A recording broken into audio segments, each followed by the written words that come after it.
This is my 1993 Toyota Supra, and that was making fun of my friend Michael Elsey, who's been a very important part of getting this car back together. Congratulations, bud. You just hit 100,000 on YouTube. If you guys haven't gone over there and subscribed to his channel, go check it out. Here's the link right now. But today we have so much work to do on this car. I have to run the wiring for the batteries back to the back of the car, make a complete new trunk setup for this car, as well as a few other things to get dialed into place.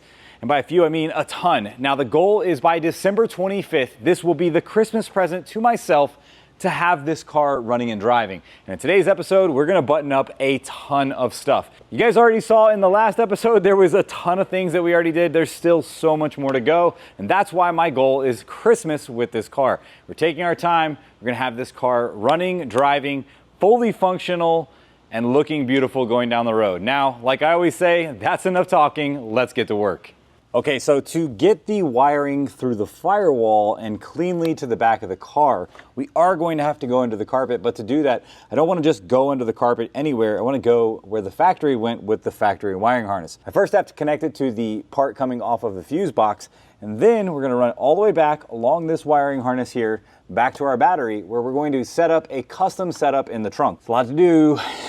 This is what is going to be powering the Supra. We have an XS Power battery, and this was sent to me by my buddy Steven. Now, Steven has a Supra, and it makes 1,300 horsepower. Gotcha, buddy. We also have a PHR wiring kit here for the battery to run to the back. So this comes with everything I need and a fuse. So we're gonna set this guy up in the car and get this run to the back right now. What I have here is our cable that is going to go back to the back, and it's oversized. If you can see this cable right here versus this cable, there's quite a difference in the size of that. And the reason is because when you run any kind of cable to the back of a car, you're going to lose power. You're going to have an issue where you're going to have a voltage drop between here and there, and that can cause starting issues as well as power issues while driving the car down the road. We don't want to have any of those because the car makes a lot of power. We want the car to be able to get all of the power from the battery to the fuse block to the back to the power pump thingies that put the fuel and make you go fast. Zoom, zoom. Now, originally when I did this, I used zip ties with Christmas tree clips on them and then pushed these into place. They've held fine. They're holding fine. Nothing is coming out. But I know I can improve that, and I want to improve that.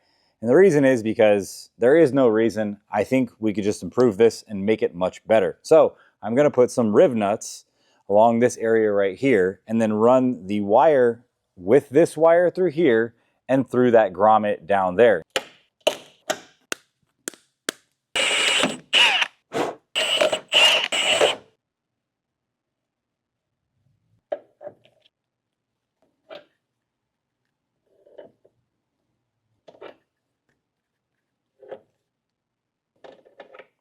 Run the wire through here, secure it in place. We have riv nuts in place. Now, these were doing the job just fine.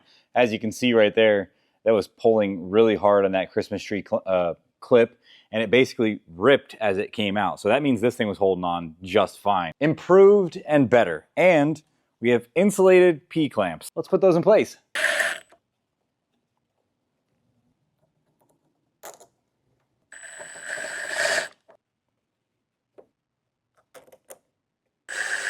Now, I must say that is much better than regular plastic clamps that can get brittle and break over time. This looks nice and even and nice and tight. Now I got to run this all the way through that grommet right there. See where the hole is? So I'm going to put a grommet there, but yeah, that's where that's got to go now. So we're going to run that through the car out to the back of the car where we have the battery. This cable is 16 feet long.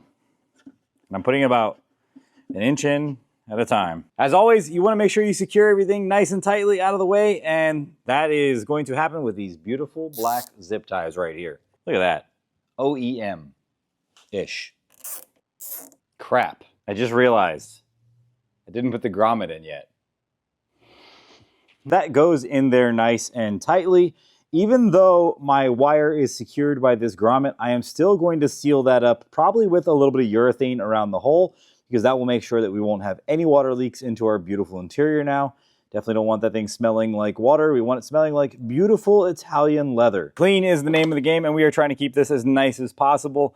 And I got the wire here, ran all the way through the firewall, all the way to the back, and we are going to zip tie it along the factory wire harness so that it looks nice, neat, and even. All right, the wires are ready to go in place. I have them run all the way across the back of the car, and now I have to attach our main fuse that comes off of the battery.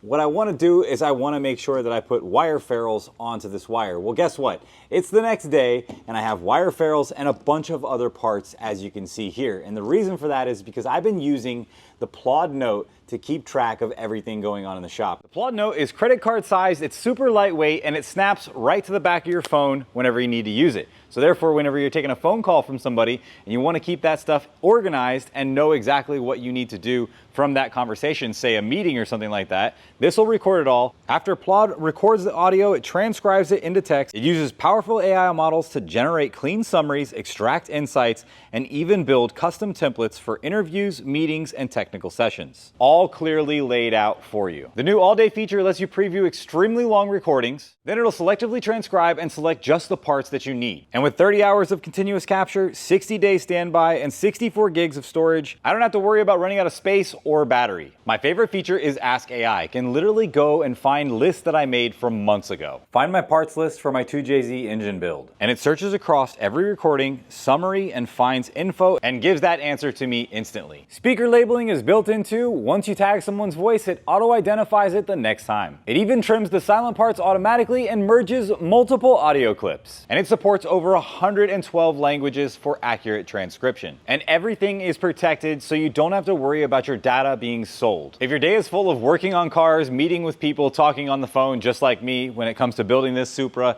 this is like having a second brain, and it keeps me organized and focused on everything that is happening during the day. The Plaud Note is climbing the bestseller list very fast, so go down and get yours. Check the link in the description, use my code, and save on the Plaud Note for Black Friday. This thing, like I said, it's a game changer, and it's definitely helping me get this car done faster and bring you guys more content quicker.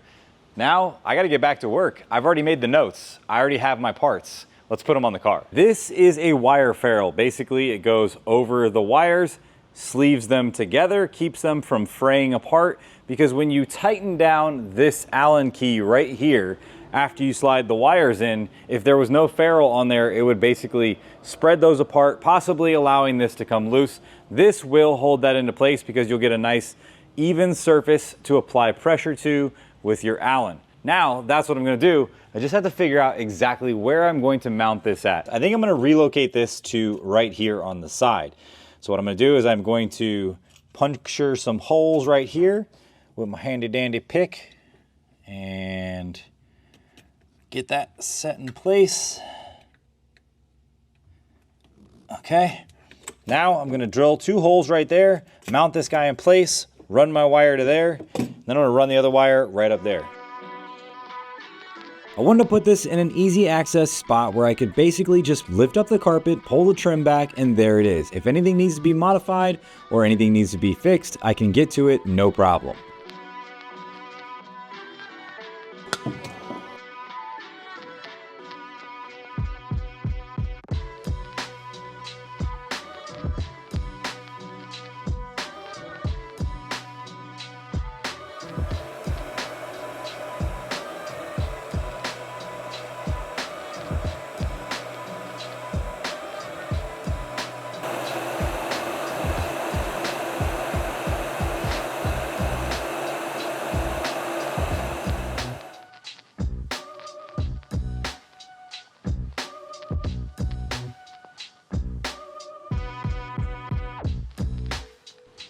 Okay, so now you can see that I have the wire running here nice and neatly to this piece here. I think I still may do a box for this.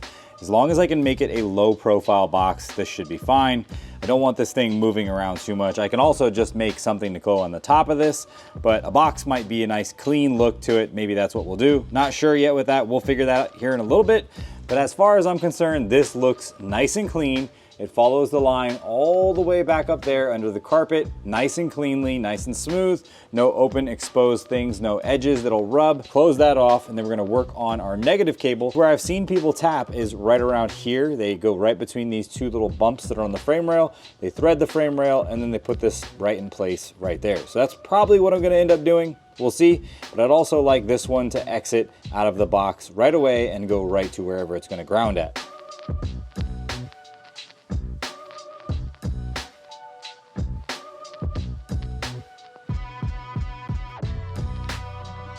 The next thing I'm gonna do is get these seats right. Now, I am not Shaquille O'Neal, but I am decently tall. I'm about 6 feet tall. And if you see here, I can't even get 2 fingers under my head, and then the pillar is right there. That's gonna hurt if you whack your head into that. I mean, definitely not safe. I wanna go lower. I can't slide forward more. I have this issue where I have a very long torso and short legs. So my arms are long, but as you can see, steering wheel's pretty far away from my hands right now. So I got a solution for this. Right now we're using the planted seat brackets. Really good brackets, very nice. But the issue is they're just a little too high for me. Let me show you what I got. These are the brackets that we have in the car. These are the planted brackets. They're really well made. I like them. The only issue is, like I said, I'm a little too tall for the seats, and it makes me sit on the roof. Now, over here you have the Titan Motorsports brackets, and these things are really nice. These guys are pretty cool and they're local, so I was, you know what, I'm just gonna go pick these up, and as you can see, the front is about 1/4 of an inch lower than the front on these planted brackets, but the back is where you really gain a lot of room. Now you can see this one is basically on the ground right here, and it's, you know, sticking up a little bit because that tab right there, but if you see right there, I can literally stick this underneath that one right there. That's gonna give me about 2 to 3 inches on the seat.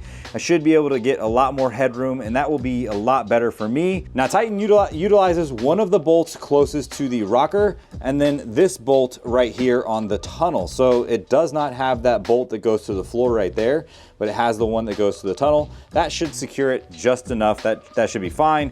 Now, let's get these things fitted to the seats and see where the sliders sit on there. Because based on what I saw on Speed Academy's channel, I think I'm gonna have to modify these seat brackets and make them fit in our beautiful jet green metallic brown interior Supra.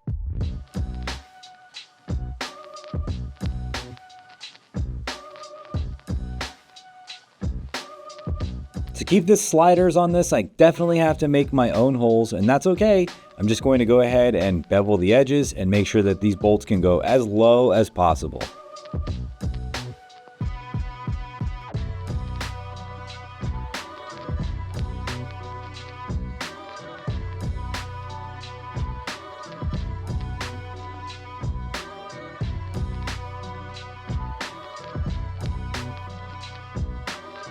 Now the seat is much lower. It's sitting in there really good. I do need to modify where the seatbelt buckle goes because I still can't get this all the way back or all the way forward. That is coming into contact with the bottom of the seat. But speaking of the seats and the leather, I want to be able to protect this dash. I really like this leather and I don't want it to shrink up in the sun. And I want this car to be out in the sun because, I mean, come on, this thing is freaking beautiful.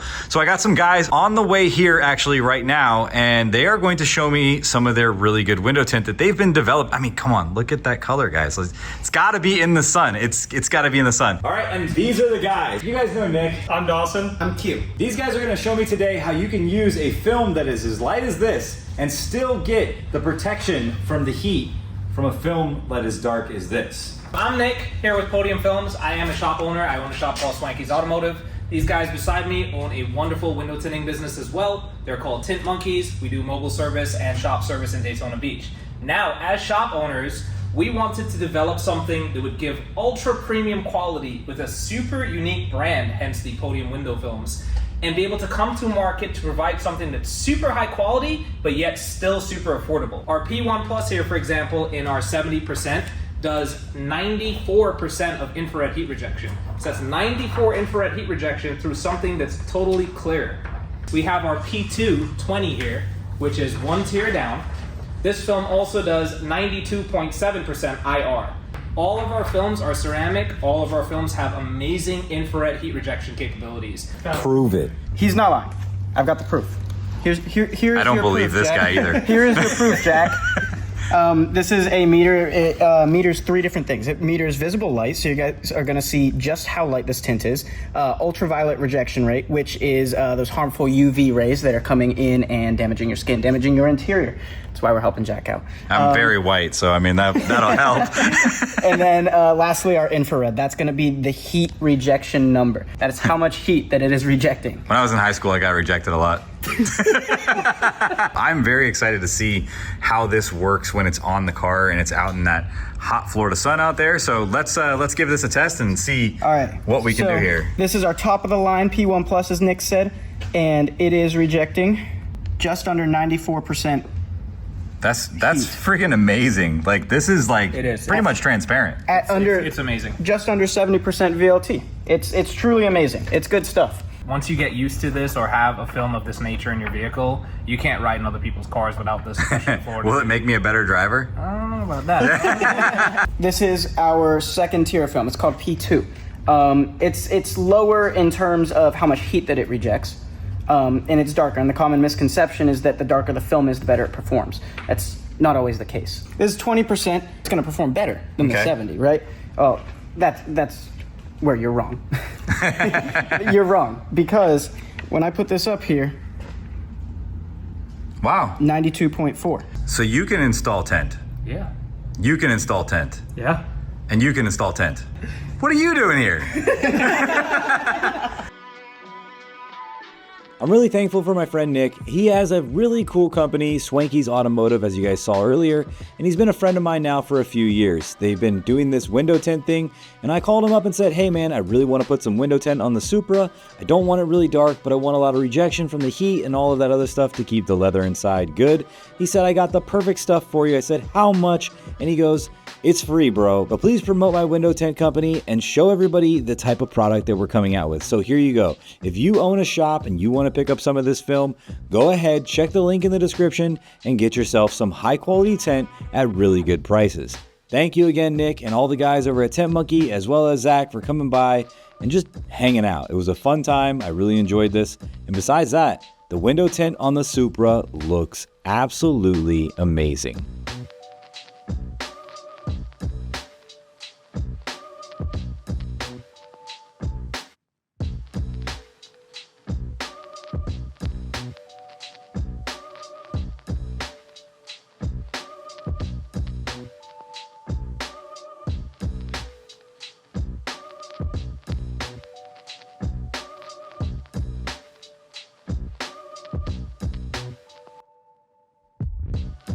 What do we got here?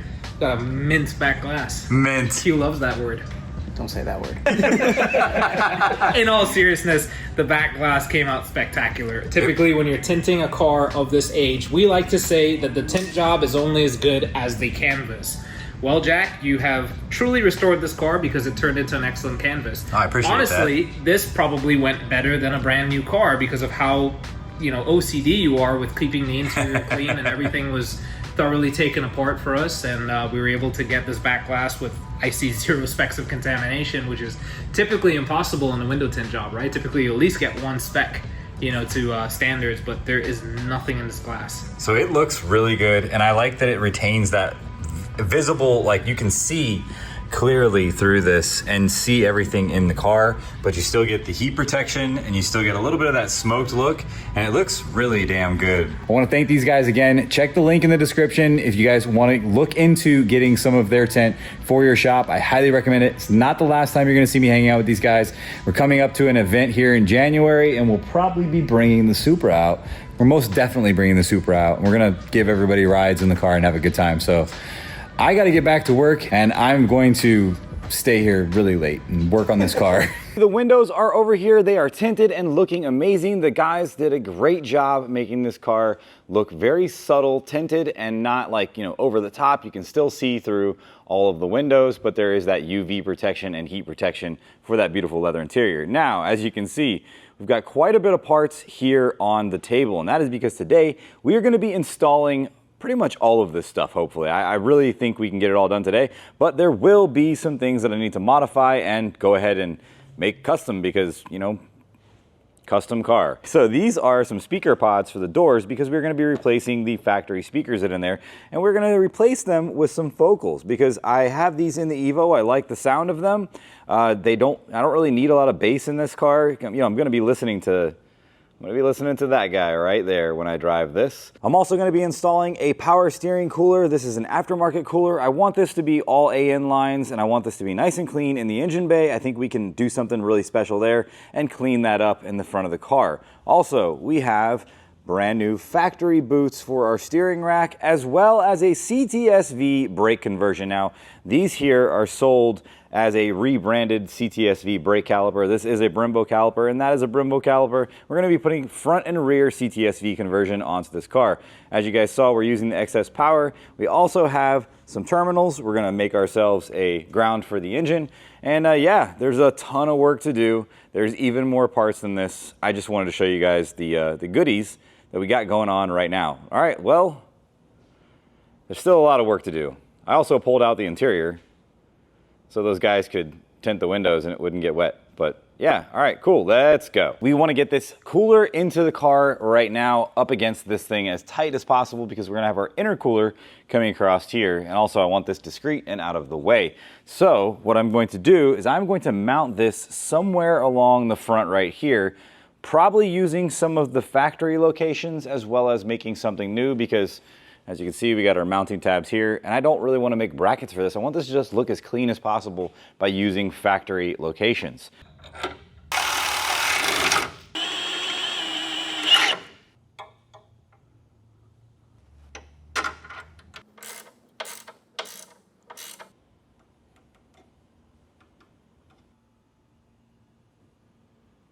All right, now most likely I am going to have to repowder coat these again because there is one little issue. I might have to move this piece with these seats because of how far in this is. It contacts the back of the seat right about right here, not allowing the seat to move as far forward as I would like it to because remember, I got these short little chicken legs.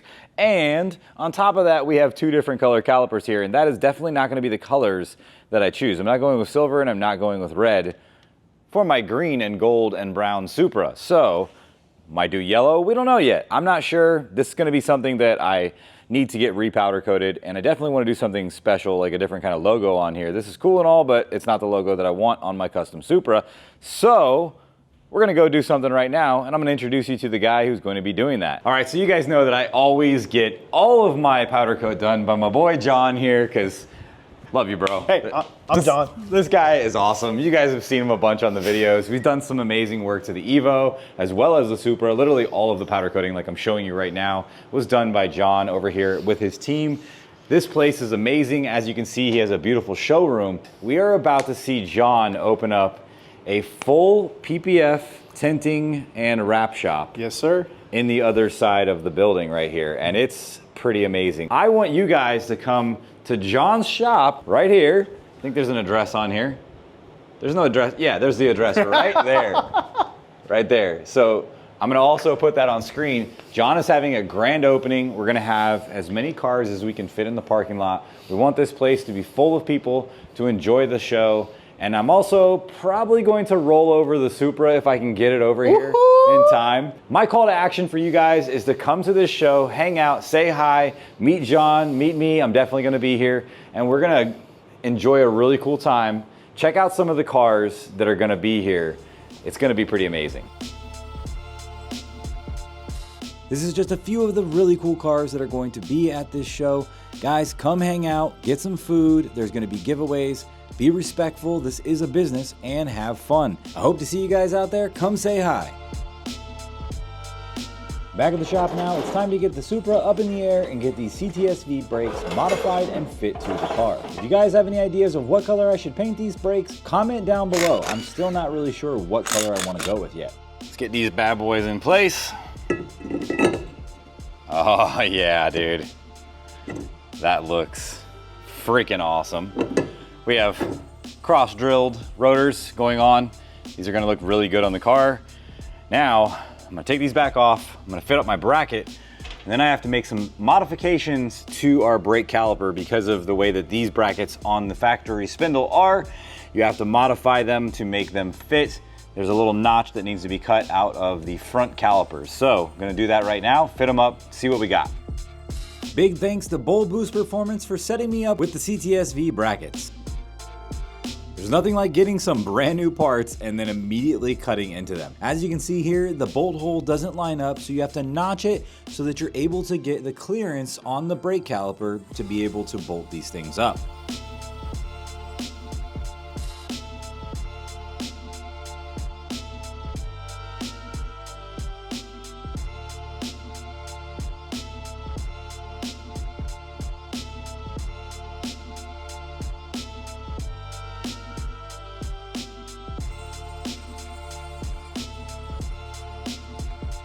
I was eagerly anticipating the look that these brakes would give the car, and it didn't disappoint.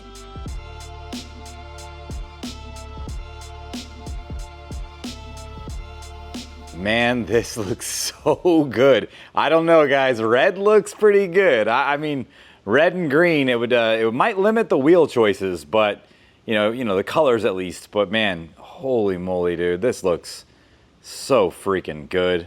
Just like many parts that came off this car, there was no boots on the steering rack, so it's probably the reason why it was leaking, because debris was getting in there. OEM boots, OEM clamps, let's get them on the car.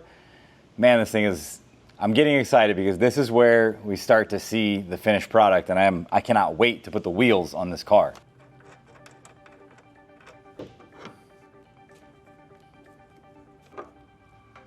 This here is a specialty inner tie rod tool. I've had this for a long time. Whenever a car gets in an accident, it usually bends one of these, and to replace it, you need this guy.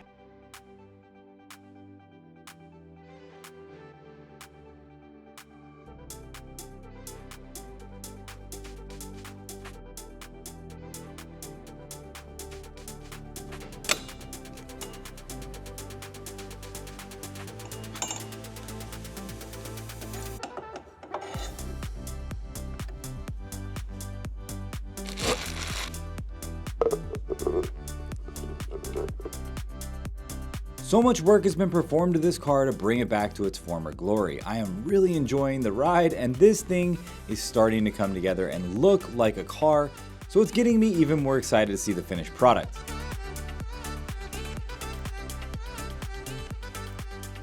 All right, so we got our steering rack completely put together now. Finally, that thing is finished. We were waiting on the billows right there, and now they are in place and locked in. We also have our CTS-V brakes cut and fit to the car. They look really good. I'm very happy with the way that that red actually looks against the green.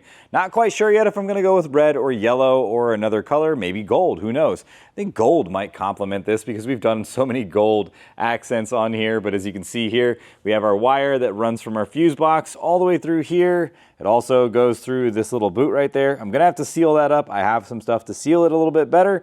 Definitely looking good though. Now as you come in here, you can see that we have these guys mounted. Now I showed you these earlier and I told you that these are the new speaker pods for this. These are going to go into place and we're gonna be using these focal speakers because I really like the way they sound from the ones that I got in the Evo. They're a little bit lower grade, but they are thinner, so they're gonna be able to go in here, no problem. Now, here's the thing. I like stuff to be factory-ish. Now, you have plugs like this, and then you have this plug right here, which goes for the speakers, and that's gonna go to the wires that run up here and go into this speaker. But that is still in the old speaker. Take a look at this. Now these were never going to go back into the car, and I've removed this piece here, and as you see, it basically just goes right to the back of this speaker like on the focal. So I'm gonna remove those pins, pull this clip, and see if I can take these wires out of there and then reuse those on our speakers in the door now. All right, while looking at this, I can see that the problem we're gonna have is not that the wires won't reach, they will be fine. We removed all of the old foam stuff that they had on there. We're gonna hit some Tessa tape on that. This thing plugs in, no issue, but the problem is it's gonna be bouncing around, and we have exposed wires. Now, normally these are glued down into that plastic. I have an idea, because I'm OCD and I go overboard on everything. And besides, this is a forever car. I'm 100% keeping this thing. Heat shrink, but I'm gonna have to step it down because I don't have a heat shrink that's gonna go around this and then shrink down far enough. So that's what I'm gonna do. I'm gonna go ahead and get this thing over the top of that, clip it into place, and we should be good. Keyword, should be. Every step of the way with this car, I've strived to do my very best, and I am not perfect, and I'm definitely getting better with everything that I do to this car because this car needed everything to be touched. So, because of that, I just want to make sure that I don't leave anything left behind.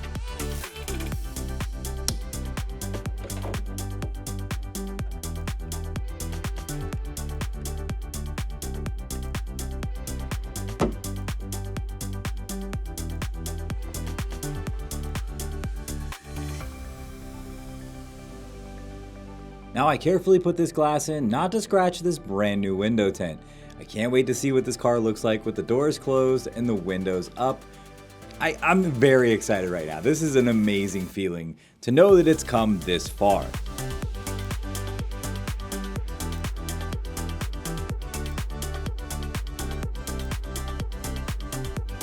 After gaining access to where all of the bolt locations are on the window, I bolt the window in place and I remove all of the stoppers and adjusters. There is so many different adjustments in this window because of the way that it shuts.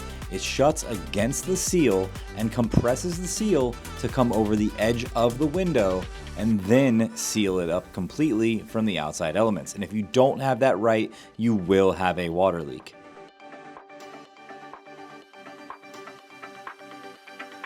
Finally, the door panel goes on, and I can't wait to see what it looks like with the dash and the other door panel tying all together.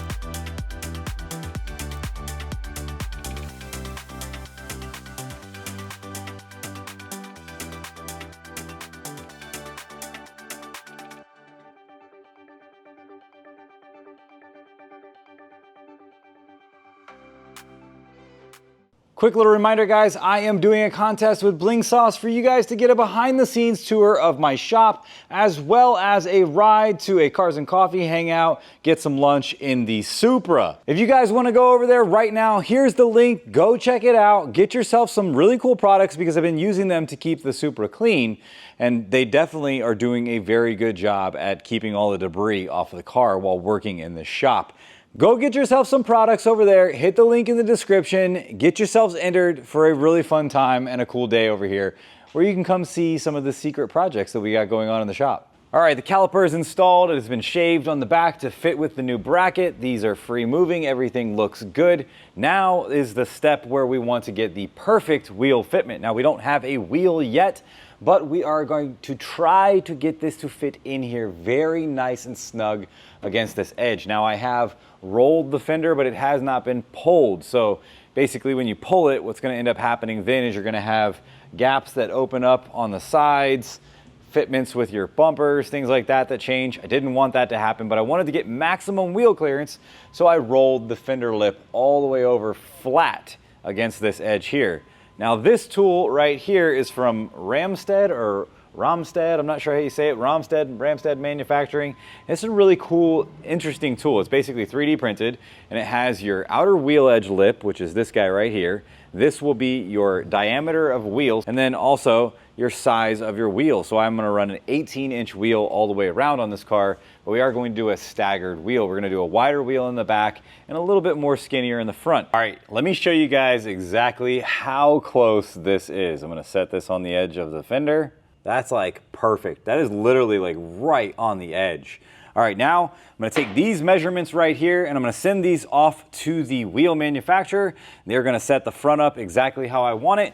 Now I'm gonna go to the back and do the exact same thing. This is awesome. It's gonna fit perfect. Now, because this was water damaged on the factory piece, I decided that I wanted to reupholster a new piece of wood.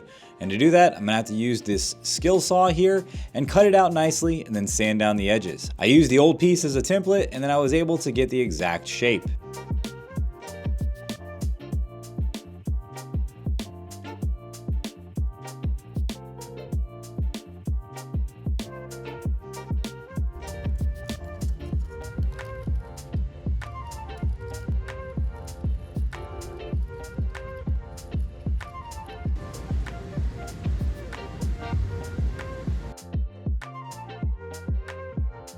With the carpet cut out to shape, I used the exact same glue that Matt has been using this whole time. He left me a little bit extra, and let me tell you, this stuff is really strong. So definitely open the doors on your shop if you're using strong glue like this. But it stuck down really well, and I was very happy with the way it turned out. I'm pretty happy with this. This is my first ever upholstery job. Hopefully Matt gives me the thumbs up for this, but as you can see, we have the staples back in the back like they had from factory. It wraps around. This is going to sit against the back seat like this. The back seat comes over the edge right there. The carpet clips into this. Overall, happy with the results. I'm also happy because this glue is extremely strong. I don't know how you do this, Matt, but now I need to go ahead and get those seat brackets cleaned up, grind off the piece that I need to move it, weld it in place, get them in the car, and then get all that stuff over to John to powder coat it, because there's still so much more to go. It's awesome, it's moving along fast. I'm really happy with the results. All right, let's keep moving.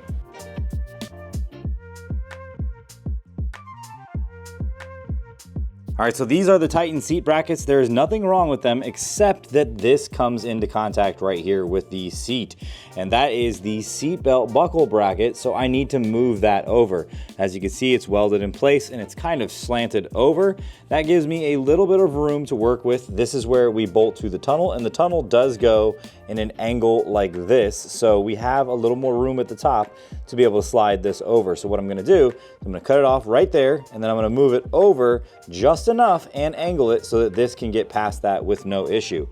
All right, let's cut up brand new stuff, because that is the name of the game, custom. If you're gonna modify cars, you better be ready to do things that make you uncomfortable. If I said I really love cutting up brand new brackets that I just bought, I'd be a liar, because I was hoping that these would fit perfectly and I wouldn't have to do this. But because I have to do this, it doesn't mean I'm not going to do it. It just means I'm gonna do it, and I'm gonna make it fit, and I'm gonna make it work.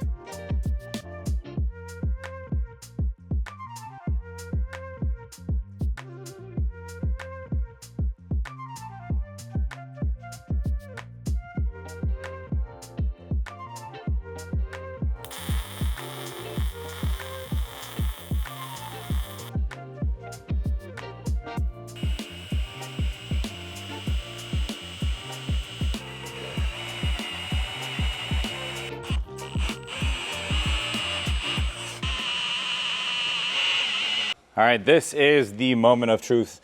I have been messing around with these seat brackets now all day long. I've also cut them up so they're not returnable anymore. I've also got a lot of stuff still that I need to get for this car. I am tired. The door panels are in, the glasses are in, everything is tinted. It looks really good. Now, final thing, test fitting this seat. The achieved goal that we were going for here was to lower this seat enough to where my head didn't hit this and my head wasn't on the roof, and a clearer sight through the middle of the windshield versus looking through the top of the windshield like I was before, and being able to slide forward and still have that ability to grab the steering wheel, the shifter, and all of that without any obstructions, no stretching, no leaning. Let's try it out. Can't go back now, $500 brackets later, so. All right, as you can see, I'm super far back. At this point though, I can already tell you, there's a ton of headroom. I'm not hitting my head into this pillar anymore. That's nice, that's actually very comforting. If I bring the seat back forward, I definitely feel more positioned better in the seats. But as you can see, steering wheel's pretty far away, all right? Let's see if we can slide past where the seatbelt bracket was actually hitting the seat. Okay, that's full lock. Oh yeah, dude, That's fantastic. That feels perfect. I just need to do something with this steering wheel. I'll probably have to get something that is a little more dished. But other than that, this is awesome. Like, this feels really good. This feels positioned perfectly. I feel now like I am actually in the car and I'm not sitting on top of the car, whereas before with the seats and the position they were in, it just felt very uncomfortable. As you can see, my arm and the positioning for the shifter is perfect. Whew. Man, that was a lot of work to achieve something like this, but I'm really stoked with the way this turned out. Unfortunately, guys, I'm waiting on a ton of parts still, and they are custom parts, so they're being made for this car, and I've been waiting for these parts since before the beginning of November, and unfortunately, they're not here yet. We're also waiting on wheels, but we do have the calipers as well as the seat brackets going over to John. He's gonna paint those. You guys are gonna see that in the next episode, and if you wanna see it a little early, go check out John's party. I'm gonna put the address on screen right now. He's gonna have a grand opening party for his new business opening up next to his powder coat business. This guy is an amazing guy. I love him to death. And it would really make me happy if you guys show up there, say hi, come see the car. It's gonna be there. It's definitely gonna look a little bit different. We're gonna have the interior in the car. It's gonna be awesome. Food, drinks, prizes. Come check it out. All right, guys. I have a lot more work to do on the little tedious things that nobody cares about. I'm gonna go ahead and handle those things now off camera. I'll see you guys in the next episode. If you want to support this channel, hit the thumbs up button, subscribe to the channel, go buy some merch. We're gonna do a limited run on some Supra shirts next week. Thank you guys so much for watching. I'll see you in the next one. Peace.